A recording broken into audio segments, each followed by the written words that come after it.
हिमाचल प्रदेश में मानसून जमकर बरस रहा है। कुल्लू जिला में बारिश का कहर बरपा है। जिले के तहत मणिकरण के ब्रह्म गंगा और सैंज में बादल फटने की सूचना है।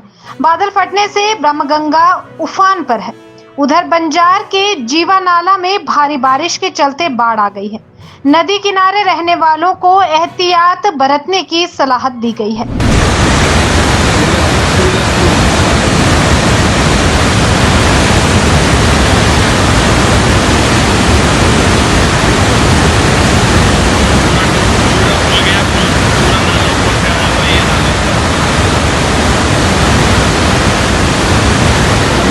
घट मेरा है भी घट है उसे सारा मोल भाई मोल टुट ये अभी कोई बहुत हुआ है कि ये धमाका होना करे हो